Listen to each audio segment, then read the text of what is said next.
Jesús, mi Jesús, mi Jesús. Cuán precioso es el nombre de Jesús. Con su sangre me limpió, de su gozo me llenó, de su vida me dotó mi Jesús. Por el mundo al vagar, solitario sin hogar, ignoraba el amor de Jesús. Mas las lágrimas de ayer han pasado y hoy placer ya comienzo a tener en Jesús. Mi Jesús, mi Jesús, cuán precioso es el nombre de Jesús.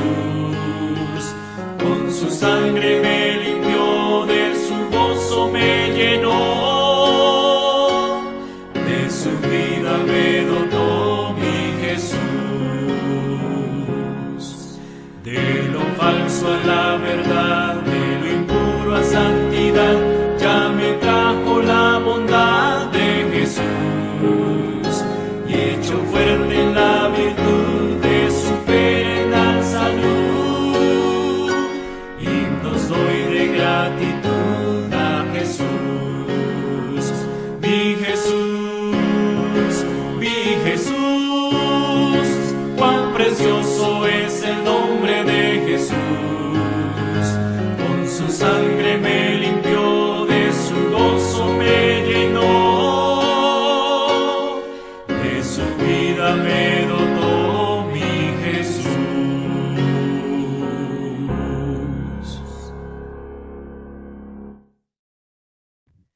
Muy buenas noches, hermanos. Dios les bendiga. Es un placer estar en esta ocasión con ustedes para compartir en esta noche parte del estudio que tendremos y poder conocer más sobre el aspecto de la perfección en Cristo. Antes de comenzar, me gustaría que inclinen su rostro ahí donde están y poder elevar una oración a Dios para que Dios dirija nuestra mente hacia lo que vamos a ver en esta noche. Oremos.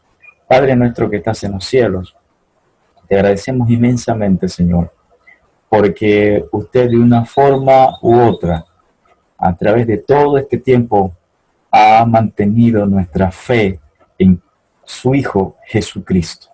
Queremos pedirte, Padre, que al estudiar tu palabra en esta noche podamos encontrar los puntos esenciales a los cuales quieres que nosotros podamos conocer y entender un poco más.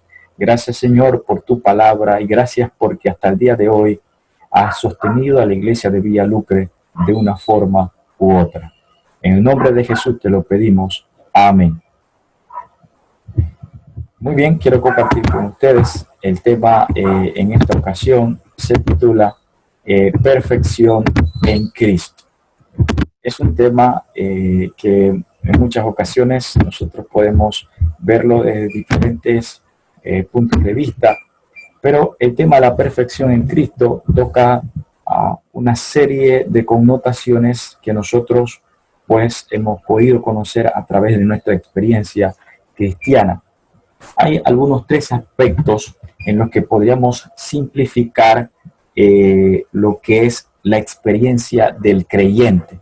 Estos tres aspectos son aspectos muy relevantes. Por ejemplo, tenemos el punto de la salvación y la justificación, el proceso de la santificación y la purificación, y tenemos el proceso de la redención o glorificación. Son tres aspectos que se dan dentro de la experiencia de cada creyente y que se dará dentro de la experiencia de cada creyente. Ahora, estos tres procesos tienen tres tiempos distintos en los que se cumplen. Hay un proceso que se cumple en el pasado o que ya fue cumplido en el pasado. Hay un proceso que se cumple dentro del presente de nuestra vida actual y hay un proceso que se cumple en el futuro.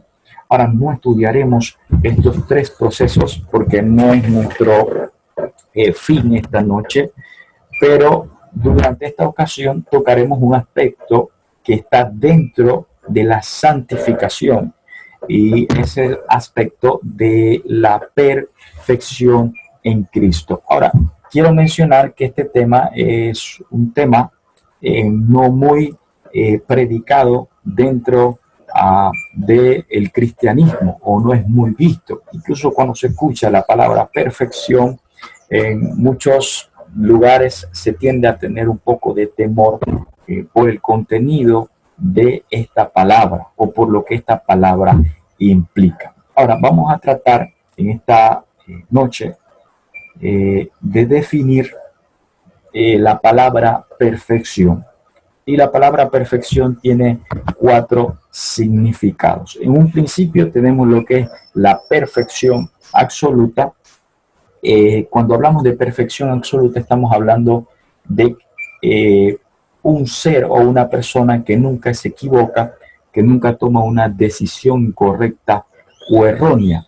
Y dentro de ese marco hay un solo ser en este mundo que tiene esa dimensión de perfección. Cuando hablamos de perfección absoluta, ese ser es Dios. Por ejemplo, el Salmo 147, verso 5 dice: grande es el Señor nuestro y de mucho poder, y su entendimiento es infinito. O sea, podemos entender que la dimensión de perfección absoluta encaja solamente en un ser como Dios, quien es supremamente perfecto, toda su esencia. Dios nunca se equivoca, Dios nunca toma una decisión incorrecta. Por tal modo, podemos decir que el punto de perfección absoluta solo encaja para Dios. Ahora, otra definición de perfección es perfección de naturaleza o naturaleza no pecaminosa. Y en este significado de perfección, todos nosotros entendemos que nacimos con una naturaleza pecaminosa y en eso no tenemos elección. Todo cristiano entiende eso, solo en proporción al acontecimiento de la segunda venida de Cristo es cuando ni antes ni después, solo en ese evento nuestra naturaleza pecaminosa será totalmente quitada del ser humano. Pero nosotros entendemos que la Biblia enfatiza que tendremos que vivir con esa naturaleza pecaminosa hasta que Cristo venga. Y en ese suceso de la segunda venida de Cristo es cuando se dará la perfección de naturaleza o donde será quitada la naturaleza pecaminosa, donde Dios transformará nuestro ser mortal, corruptible, en un ser inmortal, como lo dice el apóstol Pablo. Y por eso no debemos de preocuparnos. Este tipo de perfección está en las manos de Dios, no es algo que nos compete a nosotros el poder hacer. Pero tenemos un tercer significado para lo que es el proceso de la perfección. Aquí tenemos perfección de naturaleza o naturaleza no pecaminosa. Y el tercer significado es la transformación del carácter o sometimiento del carácter, o podríamos llamar perfección del carácter. Ahora, cuando nos entregamos a Cristo, nos podemos hacer la pregunta: ¿cuánto de nuestra vida sometemos a Dios? Eventualmente, nosotros, una vez entregados a Cristo, una vez que decidimos seguir a Cristo, decidimos entregarle todo y le permitimos que de ahí en adelante Él comience un proceso de transformación de nuestras vidas. Y si entregamos todo nuestro ser a Dios, Él va a ir cambiando o haciendo cambios progresivos en nuestra vida y eso se va a ir viendo reflejado en nuestro caminar cristiano. Y podríamos decir que en ese proceso vamos a ir creciendo y avanzando. Nunca vamos a estar estáticos, nunca vamos a estar trancados en el proceso del crecimiento en Cristo, porque vamos a ir creciendo diariamente. Este es un círculo de transformación que se va a ir haciendo más amplio, y entraremos en una dinámica de lo que podemos decir sometimiento de carácter en nuestro diario vivir a la voluntad de Dios. Y de esta forma podemos ser guiados y llegar a ser a través del Espíritu Santo a la estatura de Cristo, que es lo que Pablo llama cómo deberíamos nosotros llegar a ser como cristianos. Ahora, en un cuarto punto, un cuarto significado de perfección, está la perfección es una sucesión de lecciones con el poder de Dios para no pecar. Ahora, no se asuste usted con este término no pecar. Eventualmente nosotros no podemos hacer nada para enfrentar el pecado por nosotros mismos. Es Dios en nosotros el que nos da la victoria. Pero cada día nosotros hacemos elecciones para no pecar. Por ejemplo, aceptar a Jesús como Salvador es una elección de no pecar. Devolver lo que pertenece a Dios, el diezmo y la ofrenda, es una elección de no pecar.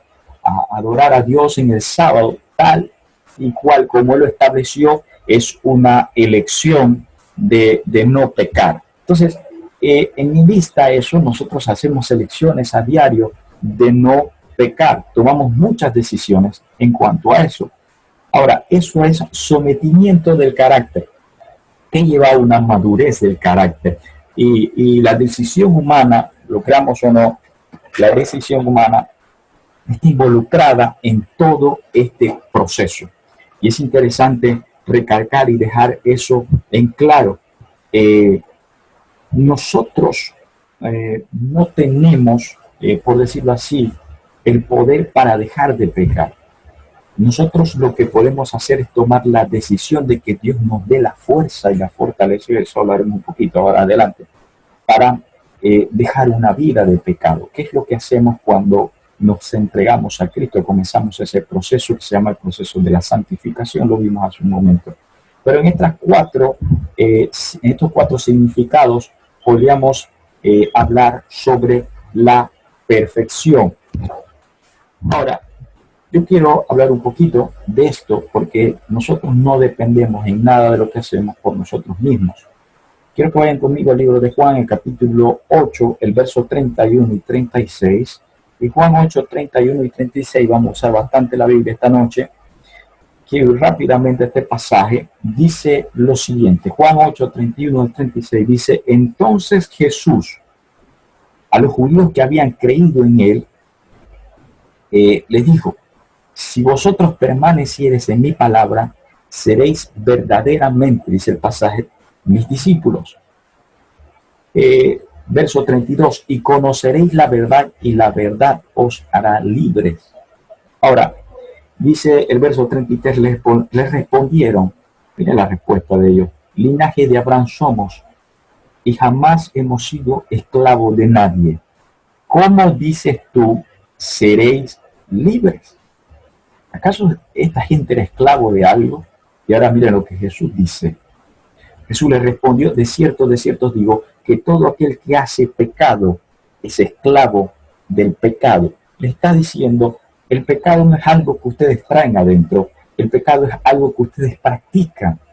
Y todo aquel que lo hace es esclavo del pecado.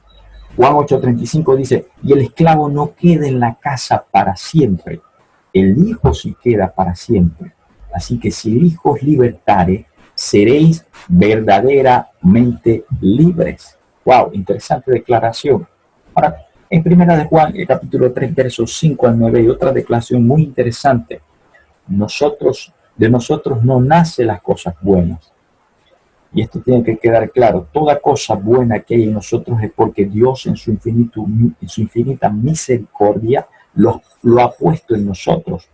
Dice 1 Juan, capítulo 3, verso 5, dice: y sabéis que Él apareció para quitar, ¿qué cosa? Nuestros pecados. Y no hay pecado en Él. Todo aquel que permanece en Él, y este punto es importante darlo a reflejar para poder seguir al otro punto. Nosotros no seremos victoriosos en nada si no permanecemos en Cristo. El pasaje dice: todo aquel que permanece en Él no peca. Interesante.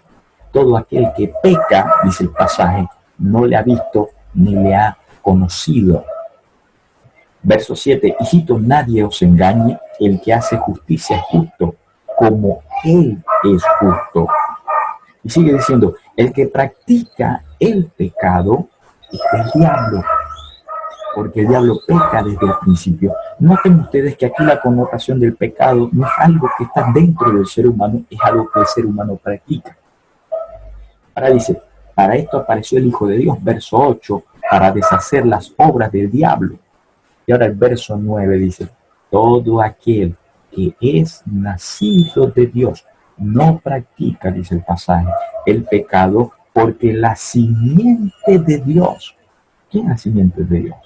Cristo permanece en él, dice el pasaje, y no puede pecar porque es nacido de Dios. Primera de Juan, capítulo 3, verso 5 a 9. Hasta aquí vemos detenidamente que nosotros no podemos hacer nada por nosotros mismos, dependemos totalmente de Jesús y damos gloria a Dios por eso.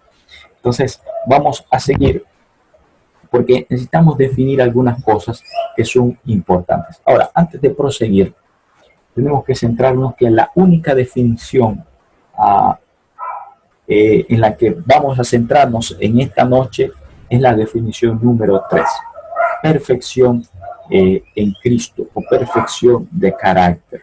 Es la única definición que nos compete porque según la Biblia y el espíritu de profecía, el carácter es lo único que llevaremos al cielo de esta tierra, nada más, solamente nuestro carácter. Entonces es algo que nos impele o nos lleva a poder estudiar de una forma más profunda y más abarcante.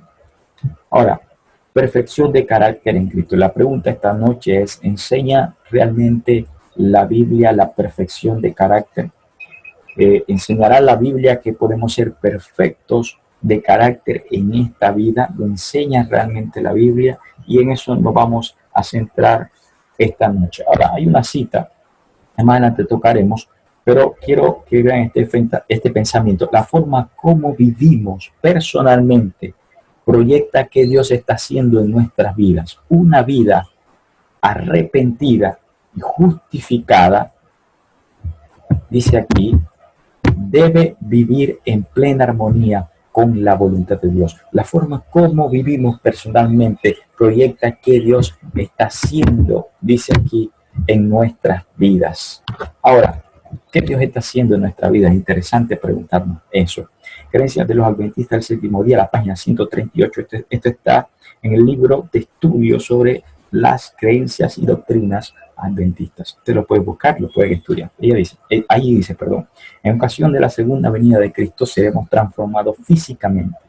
Este cuerpo mortal, corruptible, se revestirá de inmortalidad. Sin embargo, nuestros caracteres deben ser transformados en una preparación para, dice la cita, para la segunda venida de Cristo. Nuestro carácter no será transformado después de la segunda venida de Cristo. Debe ser una preparación previa, una preparación para la segunda venida de Cristo. Y esta noche vamos a ver un poquito más sobre esto. Dice otra cita, la página 140, la transformación del carácter implica los aspectos mentales y espirituales de la imagen dañada de Dios, esa naturaleza interior que debe ser renovada diariamente. O sea que la transformación del carácter es algo que tiene que ser diario, es algo constante. Ahora hay dos pasajes, primero 2 Corintios capítulo 4, verso 6, disculpe que sea tan rápido en esto, pero para poder avanzar, 2 Corintios 4, verso 16, dice lo siguiente. Por tanto, no desmayemos, dice el pasaje. 2 Corintios 4, 16. Antes, aunque nuestro hombre exterior se vaya desgastando, ya viste que cuando llegamos a la edad de 40, 50 años, el cuerpo se va resintiendo y vamos sintiendo ya un poquito el deterioro de nuestro cuerpo degenerativo. Dice, no desmayemos antes, aunque nuestro hombre exterior se va desgastando, el interior, no obstante, se renueva de día en día. Y digo, gloria a Dios por eso. Así que este pasaje nos enfatiza de que Dios va transformando a medida que vamos creciendo en el conocimiento de Dios, va transformando nuestro hombre interior nuestro carácter. Romanos 12:2 dice, no conforméis, Romanos capítulo 12, verso 2, dice, no conforméis a este siglo. Interesante esa declaración, sino transformaos por medio de la renovación de vuestro ¿qué? Entendimiento, que hay que renovar día a día.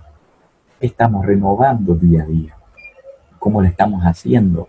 Dice, para que comprobéis cuál sea la buena voluntad de Dios, agradable y perfecta. Así que la transformación de nuestro carácter es un asunto diario, es un asunto de día a día, no es un asunto de un momento a otro, no es un asunto de todos los días ir a la presencia de Dios para que nuestra mente sea transformada, nuestro carácter sea transformado. Ahora, ¿qué podemos hacer para que nuestro carácter sea transformado? Y aquí viene una pregunta muy interesante. ¿Qué podemos hacer nosotros? Eventualmente nosotros podemos hacer dos cosas. Decidir y permitir que Cristo transforme nuestro carácter. Aquí viene un gran problema para la mayoría del cristianismo, porque muchas veces nosotros decidimos que Dios lo haga cuando nos entregamos a Cristo por primera vez, pero en otras ocasiones no permitimos que Dios lo haga. Y ahora vamos a ver cómo es ese asunto de decidir y permitir. Pero nosotros debemos decidir y permitirle a Dios que Cristo transforme nuestro carácter. El detalle es cuando le queremos permitir a Dios. Muchas veces no estamos muy conscientes de qué le estamos permitiendo a Dios. Cuando nosotros decidimos y le permitimos, que son dos pasos distintos, estamos dispuestos a esperar que Dios nos forme según su voluntad y que haga su voluntad. Y claro, su voluntad no va a ser lo que a mí me gusta, no va a ser lo que yo quiero, pero Él sabrá de qué forma va a ir moldeando mi carácter. Ahora quiero tocar una cita del libro donde la página 144, Creencias de los Adventistas del Séptimo Día, dice, ¿cómo podemos llegar a ser perfectos? Dice, el Espíritu Santo nos trae la perfección de Cristo. Por fe, el carácter perfecto de Cristo llega a ser nuestro. Claro está, es un asunto de fe. Usted tiene que creer que Dios lo va a cambiar, que Dios lo va a transformar. Dios a través de su palabra irá haciendo el proceso de transformación en la persona. Y aquí dice, nadie podrá jamás pretender que posee esa perfección en forma independiente, como si fuera su posesión innata o como si tuviera derecho a ella. La perfección es un don de Dios y decimos gloria a Dios, porque es un don de Dios, no es nuestro. Lo único que podemos hacer es decidir que lo haga y permitir que lo haga. Y Juan 15:5 dice, yo soy la vid, vosotros los pámpanos, el que permanece en mí, no en el hermano de iglesia, no en el anciano de iglesia, no en el pastor, no en el predicador, no el que permanece en un ser humano, sino en Cristo. El problema es que nosotros muchas veces miramos a la gente y nos hacemos modelos de las personas y pensamos que las personas son modelos. Las personas son seres humanos en la misma condición nuestra, pero el modelo nuestro debe ser Jesús. Jesús debe ser nuestro modelo, no debe haber otro modelo. Por eso dice, yo soy la vid, vosotros los pámpanos. El que permanece en mí, dice Jesús, en mí, no en otro. Porque cuando nos comparamos con otro vemos defectos, pero cuando nos comparamos con Cristo, vemos nuestros defectos, no los defectos de los demás. Entonces, esto es importante tenerlo en cuenta en cuanto a este punto. Ahora, la forma como Dios transforma el carácter. Este punto es importante, estamos avanzando. La forma como Dios transforma el carácter. Y aquí quiero tocar nuevamente una cita del libro Creencias de los Adventistas del Séptimo Día. En cuanto a este tema, dice, los creyentes deben ser perfectos en su esfera limitada. Importante, declaró Cristo. Así como Dios es perfecto en su esfera infinita y absoluta.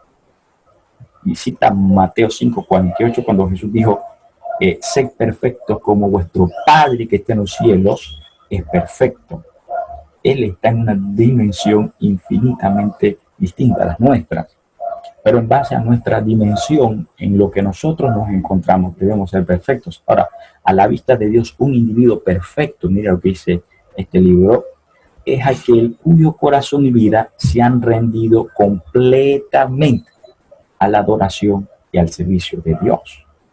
Dice que muchos de nuestras personas que están escuchando esta noche, el mensaje, se han rendido totalmente a la presencia de Dios en su servicio. Aquí podemos hablar de muchas personas que tienen obras impresionantes para gloria y honra. Dios, han dedicado sus talentos a Dios. Dios les ha bendecido grandemente, han dedicado su vida. Durante años han estado en la obra de Dios. Y hoy en día son personas ya mayores, pero que pueden dar gozo de que han dedicado su tiempo a Dios. Y ella dice la cita: a la vista de Dios, un individuo perfecto es aquel cuyo corazón y vida se han rendido completamente a la adoración y al servicio de Dios. Ahora, también dice lo siguiente: creciendo constantemente, es importante, en el conocimiento de lo divino, y que por la gracia de Dios vive en armonía con toda la luz que le ha recibido. Aquí viene un punto muy importante, porque a veces decimos: he rendido todos mis talentos a Dios, pero no solamente rendir los talentos a Dios, también hay que vivir en armonía con la luz que uno recibe. Ahora, esto es algo personal. Y dice así: regocijándose al mismo tiempo en una vida de victoria. Y uno puede hacerse la pregunta: ¿victoria sobre qué? ¿Victoria sobre qué cosa?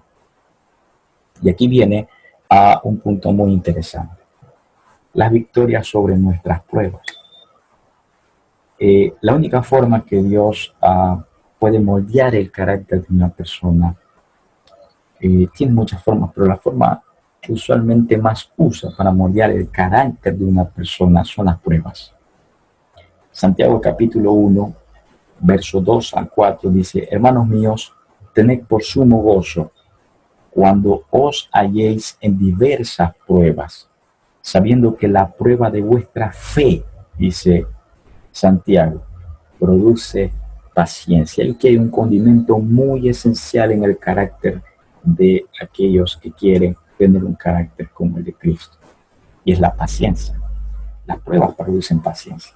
Si quieres que Dios cambie tu carácter, por eso decíamos, hay que tomar la decisión, pero hay que permitirle que lo haga. Si tú lo permites, Dios va a mandar pruebas. Eso tiene que estar claro.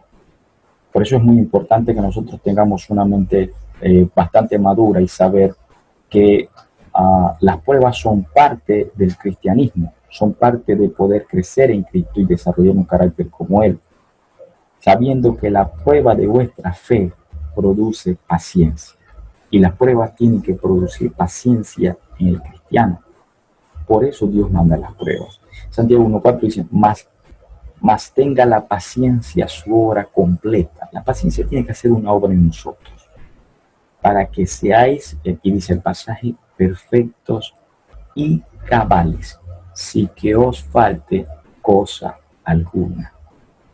Ese es el proceso de Dios. Las pruebas traen paciencia a nuestro carácter, mansedumbre, templanza. Pero de esa forma también las pruebas nos hacen perfectos y cabales, un carácter conforme al carácter de Jesús. Por eso la sierva del Señor dice en una cita: cuando el carácter de Cristo sea totalmente reproducido en su pueblo, Él vendrá. Porque necesitamos un carácter como el de Cristo para entrar al reino de los cielos. Eso Dios no lo va a cambiar allá, eso Dios tiene que cambiarlo acá. Ahora hay otra cita, Santiago capítulo 3, verso 2 dice: porque, y miren esta cita, es interesante, porque todos ofendemos muchas veces. Si alguno no ofende en palabra, ahora miren, él hace una separación entre una cosa y la otra, entre una persona y la otra persona. Dice: porque todos ofendemos muchas veces. Si alguno no ofende en palabra, este es varón perfecto. Ahora, ¿por qué este varón es perfecto? Tendríamos que preguntarnos. Porque para poder que alguien no ofenda en palabras o en hechos, a otra persona, esto es solo un ejemplo que está dando Pablo, esa persona tiene que haber entregado todo su ser a Dios y tiene que haber dejado trabajar a Dios en su carácter. Y ahora esta persona tiene un control que no nace de él, que nace del poder de Dios a través de su palabra y la vida de esa persona. Este varón es perfecto y dice capaz también de refrenar todo el cuerpo. Interesante, cuando Dios transforma nuestro carácter, Dios pone estas características en nosotros. Y por eso la Biblia llama varón perfecto, porque es capaz de que su carácter, lo que es como persona, sea controlado por Dios. Ahora, Lucas 6:29 lo deja un poquito más explícito. Dice, al que te hiere en una mejilla, preséntale también la otra. Y al que te quite la capa, ni aun la túnica, le niegues. Escuché a alguien decir, bueno, ese pasaje dice que debemos ser tontos. Y no, ese pasaje no dice que debemos ser tontos. Ese pasaje dice que nosotros debemos dejar que Dios tome el control de nuestra mente y de nuestro ser en todo momento. Y cuando Dios tenga el control completo en todo momento, todos los días de nuestro ser, esto es lo que pasará. Cuando Jesús fue a la cruz, lo abofetearon, lo escupieron, le pegaron, lo golpearon. ¿Crees que Jesús en algún momento como no había tenido que anteriormente a eso entregar todo su carácter a la presencia de Dios? Por supuesto que sí. Dios tuvo que entregar toda su plenitud, lo que él era, a Dios en oración. Lo vemos en el Getsemaní, para poder enfrentar esa prueba. Entonces, eso es lo que está diciendo Lucas. Si tú te has entregado a Dios y tu carácter es gobernado por Dios, debes llegar a un punto en que si te pegan en una mejilla, también tienes que prestarle la otra. Ahora, esto es un simbolismo. No es que vamos a salir por ahí, por la calle, a que poner la mejilla para que cualquiera nos pegue. Es un simbolismo, es una figura que Jesús está usando, pero está hablando esencialmente de nuestro carácter. ¿A qué punto tenemos que llegar nosotros? Ahora les hago una pregunta. ¿Esto que estamos leyendo es fácil o es difícil? Ahora les doy la respuesta. Esa respuesta dependerá de qué nosotros permitimos que Dios haga en nosotros o qué nosotros decidimos que Dios haga en nosotros. De eso depende esto. No depende de quién sea mi persona, no depende de eso. Depende de qué yo decido y qué permito que Dios haga. Dios no hará algo que usted no quiera. Dios hará lo que usted le permita y quiera que él haga. Entonces, en base a esto, es como nuestro carácter es transformado. Ahora, quiero ir ya terminando con algunas citas. Ellen White, por ejemplo, dice en este libro, Reflejemos a Jesús, en la página 300, ella dice lo siguiente: los pensamientos malos destruyen el alma. El poder convertidor de Dios cambia el corazón, refina y purifica los pensamientos, a menos que se hagan esfuerzos decisivos para mantener los pensamientos centrados en Cristo. La gracia no se puede revelar en la vida. Y aquí el dilema nuestro. Nuestros pensamientos, ¿cuánto tiempo están en Cristo? Y esa es la lucha diaria del cristiano. El cristiano tiene esta lucha diaria porque tiene que luchar con una naturaleza pecaminosa. El problema no es la naturaleza, el problema es cuando nosotros le damos cabida a la naturaleza para que esa naturaleza se alimente y sea más fuerte cada vez. Pero cuando nosotros no dejamos que esa naturaleza se alimente y buscamos de la presencia de Dios con fe, con convencimiento y creemos que Dios puede hacerlo, Dios va transformando. Pero ya vimos hace un momento que la transformación ocurre a través de las pruebas. Ahora dice, el poder convertidor de Dios cambiará el corazón, refinará y purificará los pensamientos, a menos que se hagan esfuerzos decididos para mantener los pensamientos centrados en Cristo. Entonces debemos esforzarnos para que nuestra mente se mantenga en Cristo. Y eso dependerá de qué escuchamos, qué leemos, y qué cosas nosotros usualmente hacemos. Ahora, hay una cita en 2 Corintios, capítulo 10, verso 5, dice, derribando argumentos y toda altivez que se levanta contra el conocimiento de Dios y llevando cautivo todo pensamiento a la obediencia a Cristo. Nuestro carácter será transformado en base a esto. Si nuestros pensamientos son llevados a la obediencia a Cristo en base a lo que conocemos, no importa si usted conoce más o conoce menos, Dios solamente le va a probar en base a lo que usted conoce y lo que usted ha conocido, pero en base a eso usted tiene que llevar su mente, lo que usted es, a la presencia completa de Dios. Y es allí donde comenzamos a tener victoria. Ahora, verso 1 Corintios 2:16 dice, porque ¿quién conoció la mente del Señor? ¿Quién le instruirá? Y Pablo es aquí donde Pablo dice, mas nosotros tenemos la mente de Cristo. No porque nosotros seamos superpoderosos, no, y podamos hacer poder, con el poder de Dios, que el mar se abra, etcétera. No está hablando de eso, está hablando de que nosotros tenemos la mente de Cristo. El pensamiento de Jesús está en nosotros, la presencia de Dios está en nosotros. En el White dice que nuestra mente se iría transformando si dedicásemos más tiempo a pensar en el cielo, en la presencia de Dios allá. Ahora, capítulo 72 de mente, carácter y personalidad, la página 89, dice lo siguiente.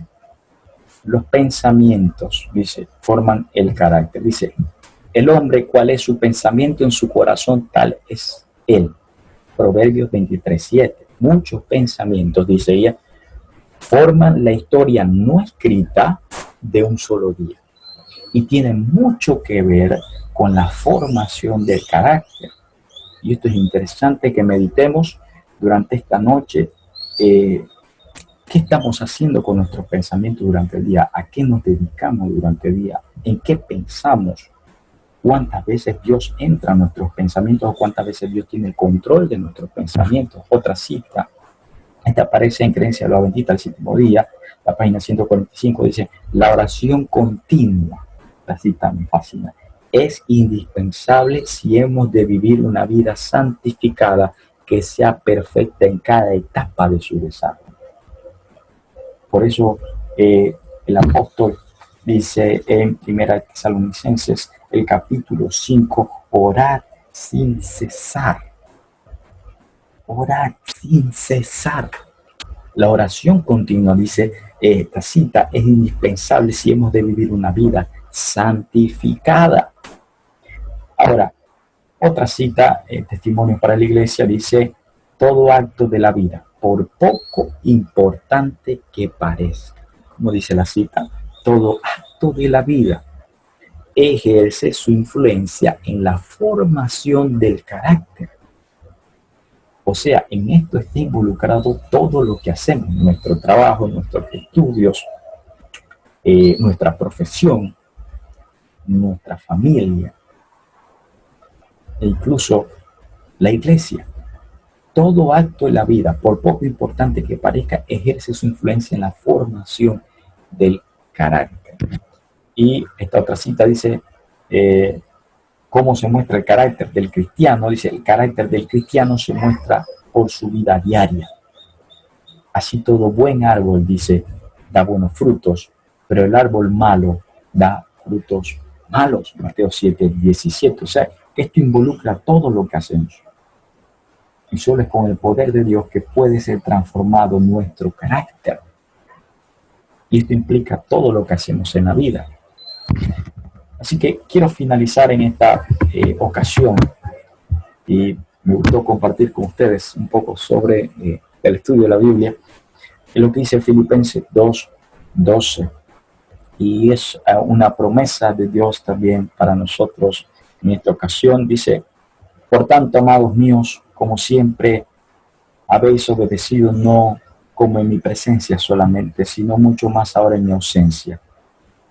Pablo aconseja a los filipenses y dice, ocupaos en vuestra salvación con temor y temblor. Este es el mensaje esta noche para nosotros que estamos escuchando el mensaje. Es tiempo de ocuparnos de nuestra salvación.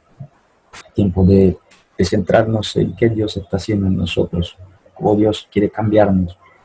Y tal vez alguien está pasando por dificultades y está preguntando por qué estoy pasando por esto, porque tengo problemas en diferentes ámbitos, porque estoy pasando por una situación como esta, cuando no debería pasar así, si yo creo en un Dios poderoso. Esa es la forma como Dios está obrando para que tu carácter sea como el de Jesús y tengamos un carácter idóneo para ir al reino de los cielos. Dice, ocupaos en vuestra salvación con temor y temblor. Y dice el verso 13, porque Dios, esto es hermoso, porque es Dios, no somos nosotros, es Dios, es el que en nosotros produce, así el querer como el hacer por su buena voluntad. Y damos gloria a Dios por eso, porque es Dios el que nos garantiza la victoria, es Dios el que nos dice que Él puede hacer en nosotros lo que nosotros no podemos hacer. Y el apóstol Pablo es claro en eso, pero previamente dice, ocupaos en vuestra salvación, dice el pasaje, con temor y temblor. Hermanos de iglesia, es un placer haber estado con ustedes en esta ocasión. Dios les bendiga grandemente. Solo quiero decirles que estamos en el tiempo del fin. Jesús está por regresar a esta tierra muy pronto. Esperamos en gloria y majestad cuando Él regrese. Toda la iglesia esté unida para recibir a Dios en gloria y majestad. Pero por el momento estamos en un tiempo solemne en este tiempo, en el que debemos dedicar tiempo a conocer, escudriñar y saber qué Dios quiere hacer en nosotros, qué Dios quiere cambiar, qué Dios quiere transformar, cómo Dios quiere transformar nuestro carácter, permitírselo, y que algún día cuando Él regrese y nos llame, podamos ser miembros no solo de una iglesia, sino de un pueblo que le ama y le espera con ansias. Que el Señor les bendiga, hermanos, que el Señor sea con ustedes y que esta noche puedan descansar, tener un sueño reparador y ver la gloria de Dios en sus vidas. Dios me los bendiga. Hasta una próxima ocasión.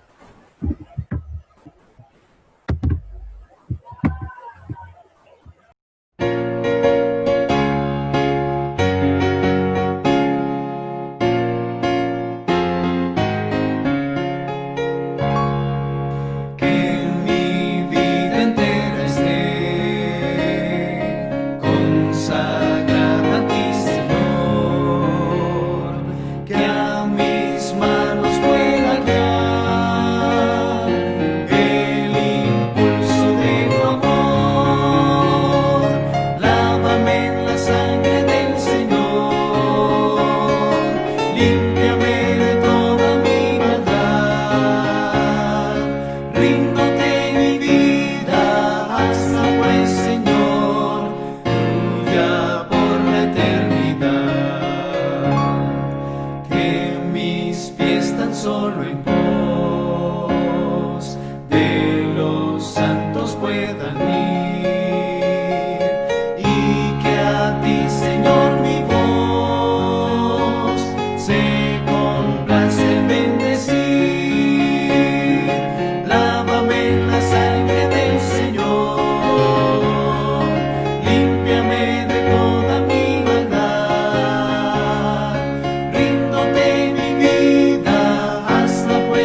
y haz la tuya nada más.